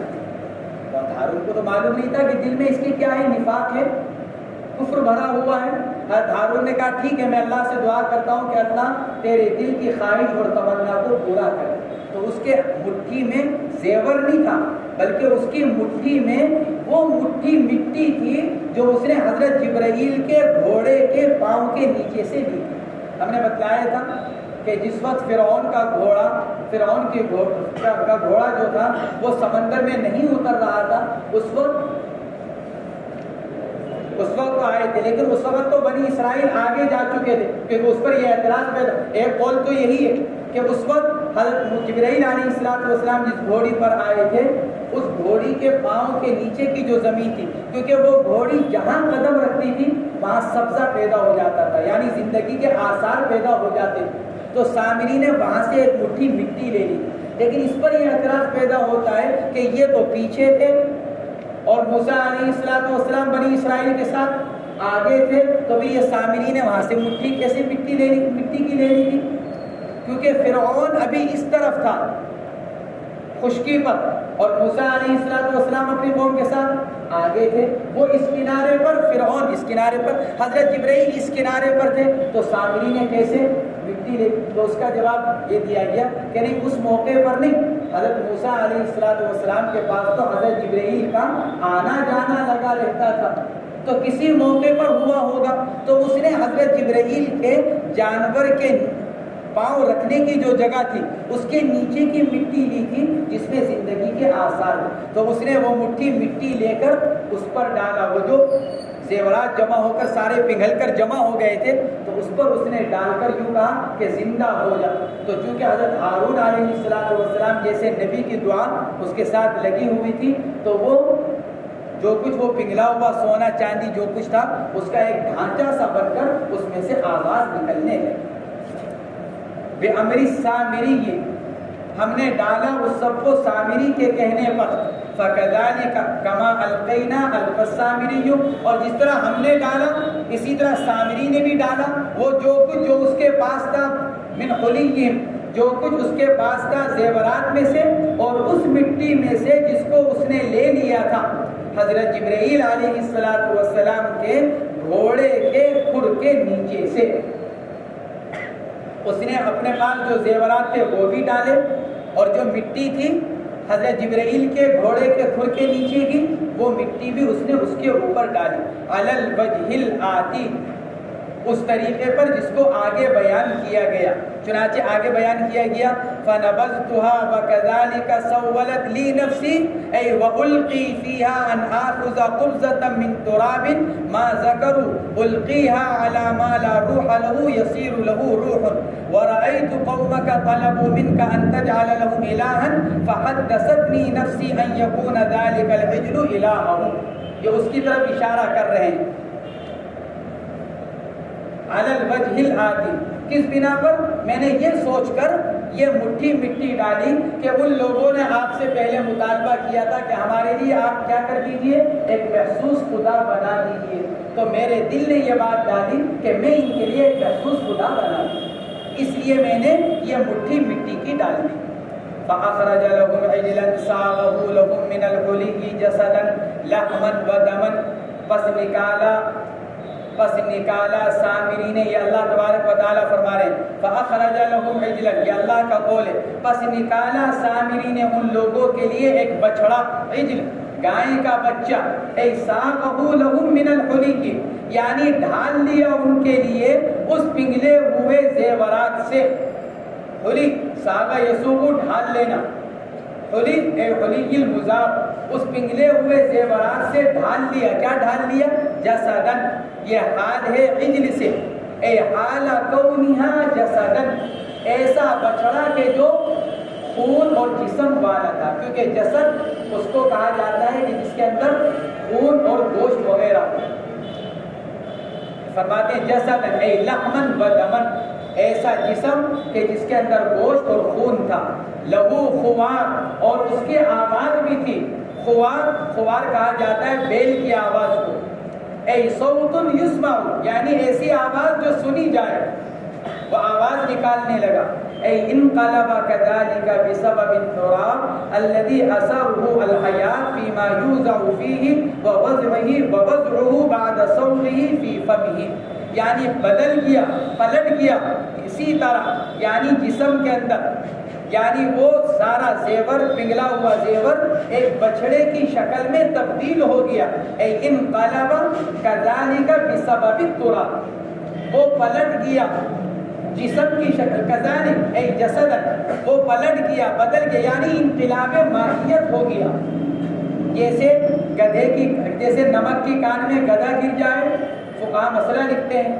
کہ کان میں گدھا گر گیا اور اسی کے اندر گل سڑ کر کیا بن گیا؟ نمک بن گیا، تو انقلاب ماہیت ہو گیا، گدھا نمک بن گیا، نمک بن کر حلال ہو گیا، تو ایسے یہاں پر بھی انقلاب ماہیت، سونا چاندی پگھل کر کیا ہو گیا؟ انقلاب ماہیت، یعنی ایک جسم والا جانور بن گیا۔ انقلب كذلك بسبب التراب، کس وجہ سے؟ اس مٹی کی وجہ سے کہ جس کے اندر اللہ نے اثر رکھا تھا زندگی کا، تاثیر رکھی تھی حیات کی، فیما یوضع فی، ہر اس چیز میں جس میں اس کو ڈال دیا جائے، ووضعه بعد صوته فی فمه، فرماتے ہیں اور سامری نے جو یہ مٹی ڈالی تھی، کس میں ڈالی تھی؟ اس بچڑے کے بن جانے کے بعد اس کے منہ میں اس مٹی کو ڈال دیا، مٹی کے منہ میں جاتے ہی اللہ نے اس کو گویائی مرحمت فرمائی، ووضعه بعد صوته فی فمه، اور مٹی کا ڈالنا اس کے ڈھالے جانے کے بعد تھا اس جانور کے منہ کے اندر۔ فقالوا اے السامری واتباعه هذا الهكم والہ موسیٰ فنسی، تو ان لوگوں نے کہا، کن لوگوں نے؟ سامری نے اور سامری کے ماننے والوں نے، میں نے بتلایا تھا کہ 3 جماعتیں بنی تھی، تو 2 جماعتیں کفر پر، تو ان لوگوں نے سب نے مل کر کہا، کس سے کہا؟ ان لوگوں سے جو حضرت ہارون کے ساتھ تھے، جنہوں نے بچڑے کی عبادت کو قبول نہیں کیا، ان لوگوں سے کہا ھذا الہکم و الہ موسیٰ، بھئی یہی تمہارا اور موسیٰ علیہ السلام کا نعوذ باللہ معبود ہے۔ فنسیہ، پس وہ بھول گیا، فاعل کیا ہے؟ فاعل کون ہے؟ اس کے اندر مختلف اقوال ہیں۔ فنسیہ، وہ بھول گئے، کون بھول گئے؟ مصنف علیہ الرحمہ نے ایک قول نقل کیا، فنسیہ اے موسیٰ ربہ، گویا کہ نسیہ کا فاعل کون ہے؟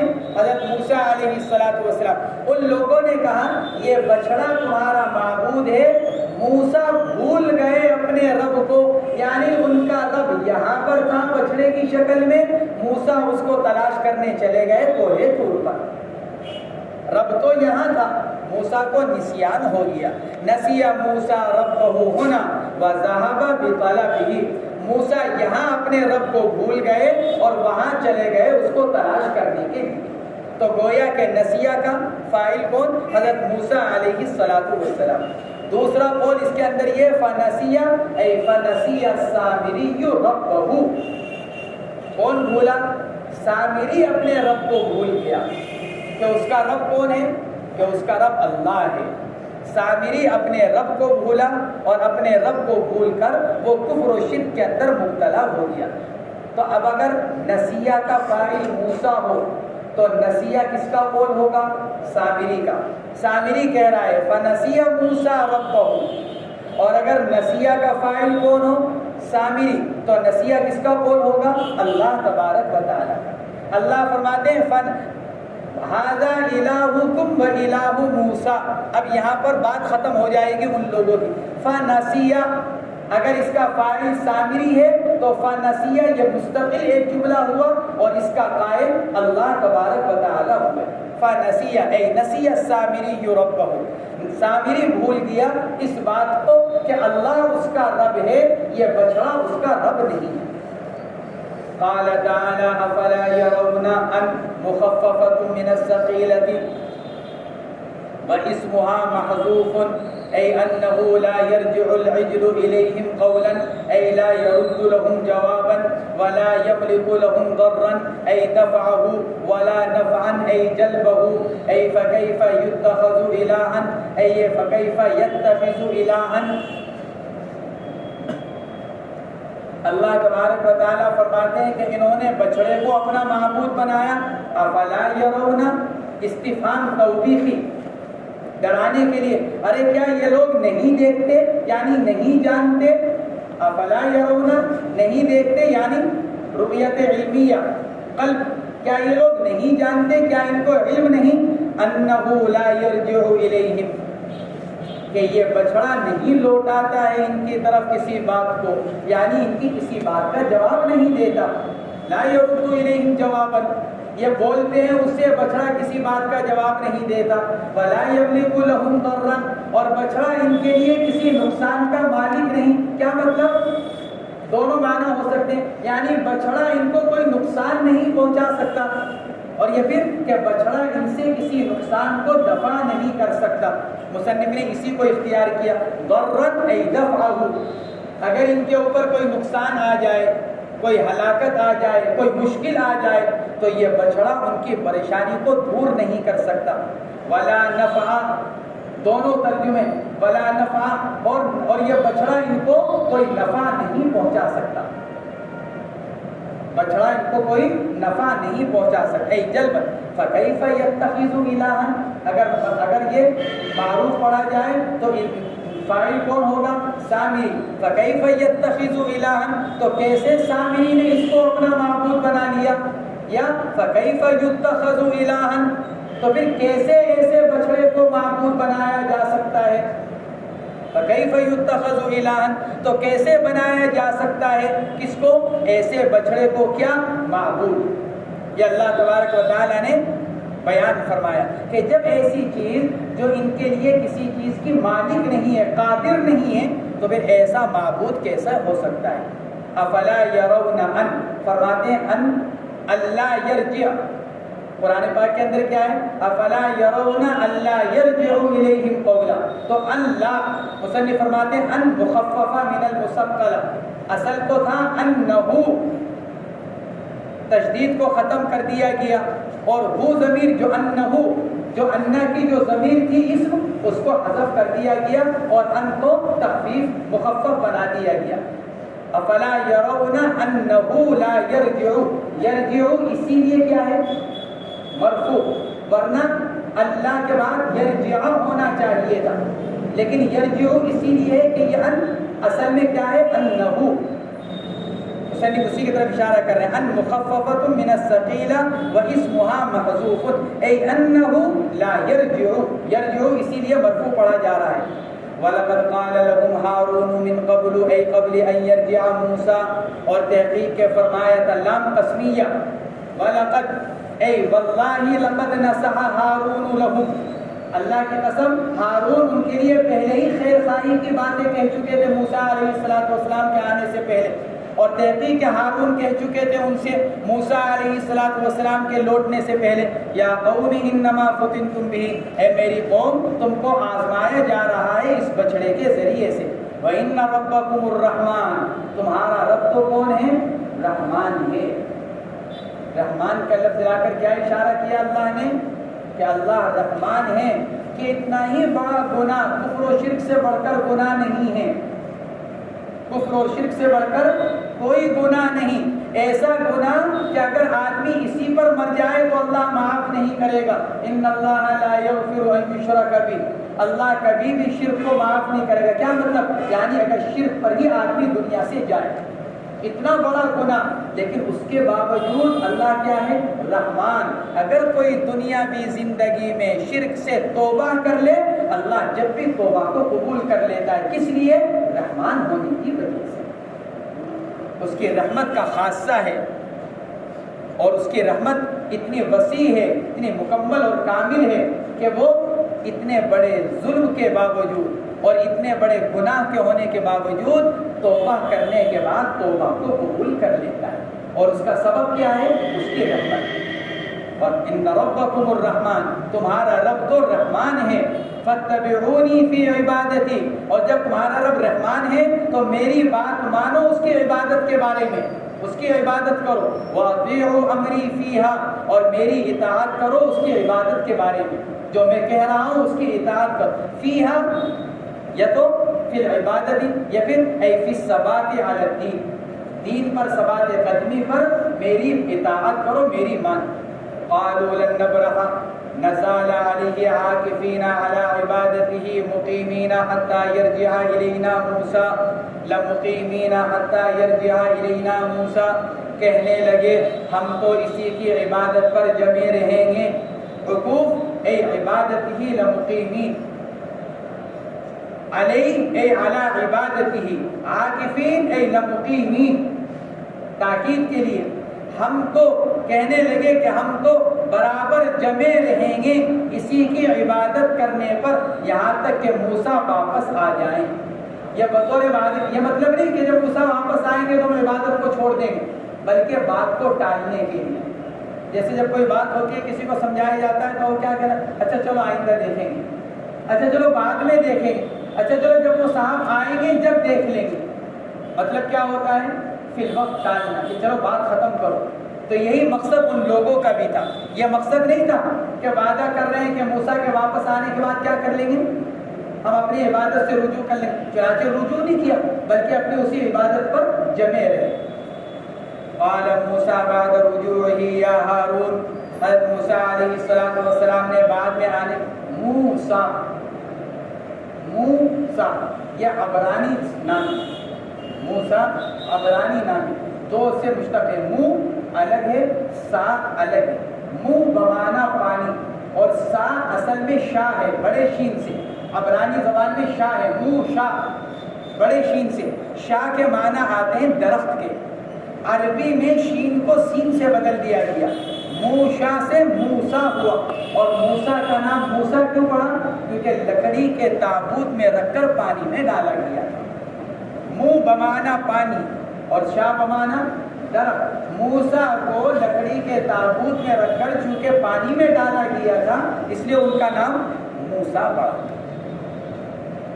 قال موسیٰ بعد رجوعہ، فرمایا حضرت موسیٰ نے اپنے واپس آنے کے بعد، یا ہارون ما منعک اذ رأیتہم ضلوا بعبادتی الا تتبعن، فرمایا اے ہارون کس چیز نے روک دیا تھا تجھ کو اس بات سے کہ جب تم نے ان کو دیکھا تھا کہ یہ گمراہ ہو چکے ہیں اللہ کی عبادت سے، یعنی اس بچڑے کو پوجنے لگے ہیں، اس بچڑے کی پوجا کرنے سے گمراہ ہو گئے، کس چیز نے روک دیا تم کو کیسے؟ اللہ تتبعن، کہ تم نے میرے اتباع کیوں نہیں کی۔ کیا مطلب اتباع کا؟ اتباع کا دو معنی بیان کیے گئے۔ اللہ تتبعن، ہارون تم کو چاہیے تھا جب یہ بچڑے کی عبادت کرنے لگے تھے اور گمراہ ہو گئے تھے، تم ان کو چھوڑ کر میرے پاس کوہ طور پر آ جاتے۔ تم نے میرا اتباع کیوں نہیں کیا، یعنی تم میرے پاس کیوں نہیں آ گئے؟ ایک مطلب تو یہ، اور بعض علماء نے دوسرا اس کا مطلب یہ بیان کیا کہ ہارون تمہیں معلوم ہے اگر میں یہاں موجود ہوتا تو ان کے اس شرک کی وجہ سے میں کیا کرتا، ان کے ساتھ قتال کرتا، ان کو مارتا جان سے۔ تم میرے نائب تھے، تمہیں میرے نیابت میں کیا کرنا چاہیے تھا، ان کے ساتھ قتال کرنا چاہیے تھا۔ تم نے میرا اتباع کیوں نہیں کیا، یعنی جو میں کرتا موجود ہونے کی صورت میں، یعنی ان سے قتال تمہیں بھی وہی کرنا چاہیے تھا۔ یہ دوسرا مطلب اس کا یہ بیان کیا گیا۔ اللہ تتبعن فرماتے ہیں لا زائدہ ہے، اللہ میں لا زائدہ جو تاکید کے لیے لایا گیا۔ افا عصیت امری، ہارون تم نے میرے باپ کی، میرے حکم کی نافرمانی کی، تمہیں میرا اتباع کرنا چاہیے تھا۔ اے باقامتی کا بین من یعبد غیر اللہ، نافرمانی کیسے کی، ان لوگوں کے درمیان میں رہ کر جو اللہ کے غیر کی عبادت کر رہے تھے۔ جب یہ سب لوگ بچڑے کی عبادت کر رہے تھے تو تمہیں ان کے درمیان میں نہیں رہنا چاہیے تھا، تم ان کو چھوڑ کر میرے پاس آ جاتے۔ قال ہارون یبن امہ یا یبن امی بکسر المیم وفتحها، فرماتے ہیں یبن امہ میم کے کسرے کے ساتھ، تو امی یبن امی، تو پھر یا کو حذف کر دیا گیا ورنہ اصل تھا یبن امی، اور اگر فتحہ ہے تو یبن امہ، تو یہاں پر الف کو یا سے بدل دیا گیا تھا، یبن امہ، الف کو یا سے بدل دیا گیا، یبن امی، اور اصل تو کیا ہے میری ماں، تو میری ماں کے لیے کیا لفظ آئے گا امی، تو اصل تو ہے یبن امی، لیکن دوسری قرات ہے یبن امہ میم کے فتح کے ساتھ، تو اس کی صورت کیا ہے کہ امہ پھر وہاں پر یا کو الف سے بدل دیا گیا یبن امہ، اور پھر الف کو حذف کر دیا گیا اور فتحے کو قائم رکھا گیا، یہ بتلانے کے لیے کہ یہاں سے الف کو حذف کیا گیا ہے، اس لیے فرماتے ہیں بکسر المیم و فتحیا اراد امی، دونوں کے معنی کہتے ہیں میری ماں جائے، میری ماں کے بیٹے، یہ مطلب نہیں کہ حضرت ہارون حضرت موسیٰ کے ماں شریک بھائی تھے، نہیں، حضرت ہارون سگے بھائی تھے۔ حضرت ہارون جب یہ کہا جاتا ہے یہ میری ماں کے بیٹے ہیں، یعنی میری ماں شریک بھائی ہیں، یہ اشارہ ہوتا ہے اس بات کا کہ یہ سگا بھائی نہیں بلکہ ماں شریک بھائی ہیں، لیکن حضرت ہارون کے بارے میں جمہور مفسرین نے لکھا ہے کہ وہ کیا تھے، سگے بھائی، تو پھر یوں تو کہا یبن امی، صاحب جلالین فرماتے ہیں وَذِكْرُهَا أَعْطَفُ لِقَلْبِهِ، ماں کا تذکرہ درمیان میں کیوں لائے، دل کو نرم کرنے کے لیے، ماں کا ذکر کیوں، دل کو نرم کرنے کے لیے۔ فرماتے ہیں قال ہارون یبن امہ، حضرت ہارون نے فرمایا اے میری ماں کے بیٹے، میرے ماں جائے، اور اس کا ذکر کیوں کہ اعطف لقلبہ، ان کے دل کو نرم کرنے کے لیے، کیونکہ حضرت موسیٰ سخت غصے میں تھے، لا تأخذ بلحیتی، آپ میری داڑھی نہ پکڑیے، اس سے استدلال کیا گیا اس بات کے اوپر کہ داڑھی کتنی ہونی چاہیے، کہ ایک مٹھی ہونی چاہیے جبھی تو آئے گی ہاتھ میں، اگر خط رکھا ہوا ہو تو کیسے آئے گا ہاتھ میں؟ بعض لوگ یہ کہتے ہیں کہ ایک مٹھی داڑھی رکھنا ثابت نہیں ہے لیکن اس سے نکل سکتا ہے۔ حضرت ہارون فرما رہے ہیں لا تأخذ بلحیتی، صاحب جلالین فرماتے ہیں وکانا اخذها بشمالہ، یوں بائیں ہاتھ سے پکڑ رکھی تھی، کب آئے گی جب ہو قابل ذکر، اور اگر صرف خطی خط ہے تو کیسے ہاتھ میں آئے گا، اگر بال صرف چپکے ہوئے ہیں رخسار پر یا اس پر تھوڑی پر تو ہاتھ میں کیسے آئے گا، پھر تو ہاتھ رکھنا ہوا۔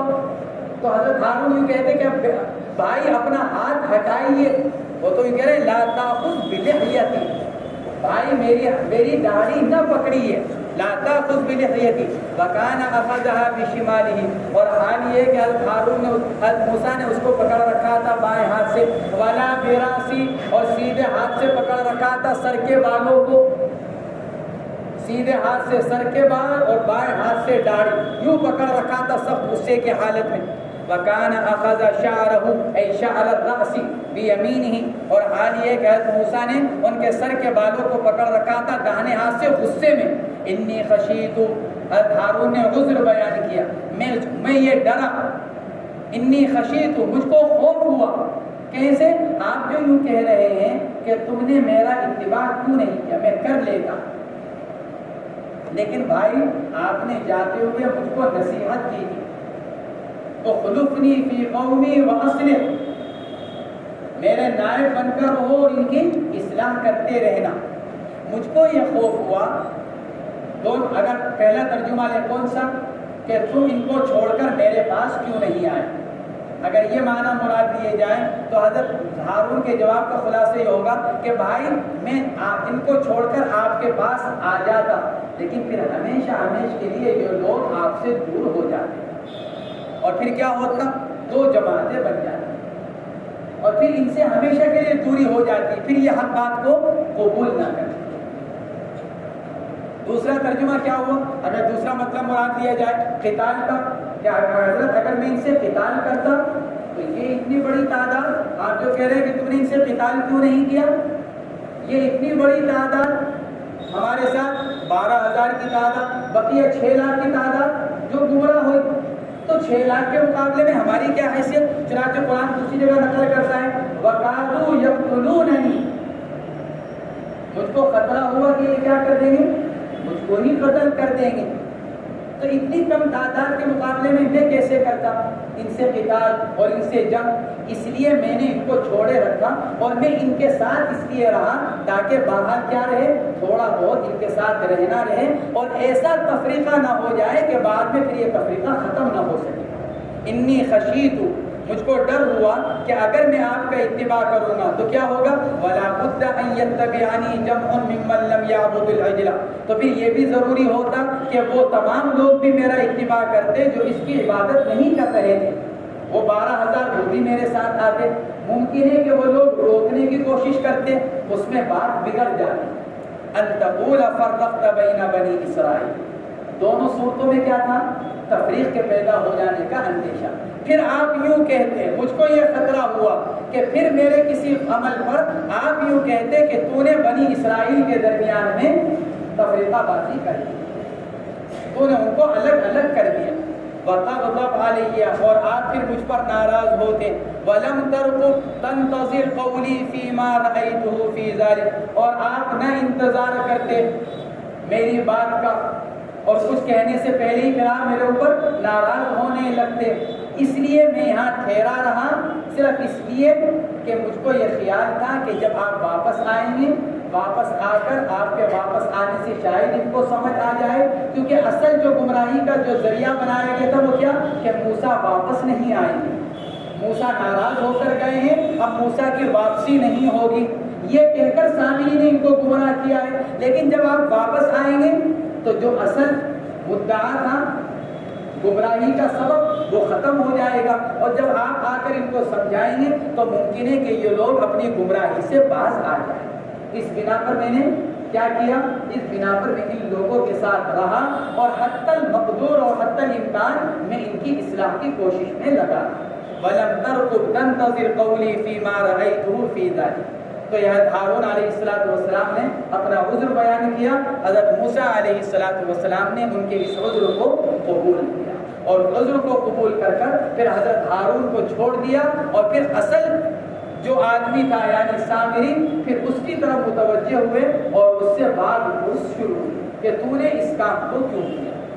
تو یہاں پر دونوں نبی ہیں، حضرت موسیٰ علیہ السلام اور حضرت ہارون علیہ السلام، لیکن دونوں کی رائے الگ۔ حضرت موسیٰ کی رائے کیا تھی کہ تمہیں چھوڑ کر آ جانا چاہیے تھا، حضرت ہارون کی رائے کیا ہوئی کہ نہیں مجھے انہی کے درمیان میں رہنا چاہیے تھا۔ تو یہ ان کی اجتہادی، ہر ایک کا اپنا اجتہاد، یہ ان کا اجتہاد تھا کہ تم چھوڑ کر آتے، یہ ان کا اجتہاد تھا کہ نہیں، یعنی ان کا اجتہاد یہ تھا کہ چھوڑنے میں فائدہ تھا اور ان کا اجتہاد کیا تھا، رہنے میں فائدہ۔ اب کس کی رائے کو صحیح کہا جائے، کس کی رائے کو غلط کہا جائے، دونوں نبی ہیں، لہذا دونوں کو اپنی اپنی رائے پر، چونکہ انشراح صدر تھا، انشراح قلب تھا، اس لیے دونوں نے اپنی اپنی رائے کا اظہار کیا۔ اسی طرح حضرات ائمہ مجتہدین کے درمیان میں ہوتا ہے، حضرات ائمہ میں اختلاف ہوتا ہے کسی قول کے اندر، ایک امام کی ایک رائے ہوتی ہے دلائل کی روشنی میں، وہ اس کو مناسب سمجھتا ہے، دوسرے امام کی دوسری رائے ہوتی ہے اپنے دلائل کی روشنی میں، نہ اس کو غلط کہا جائے نہ اس کو غلط کہا جائے۔ آدمی کو جس پر انشراح صدر ہو، یعنی جس کی تقلید پر انشراح صدر ہو جائے، آدمی اس کی تقلید کرتے ہوئے دین پر چلتا ہے۔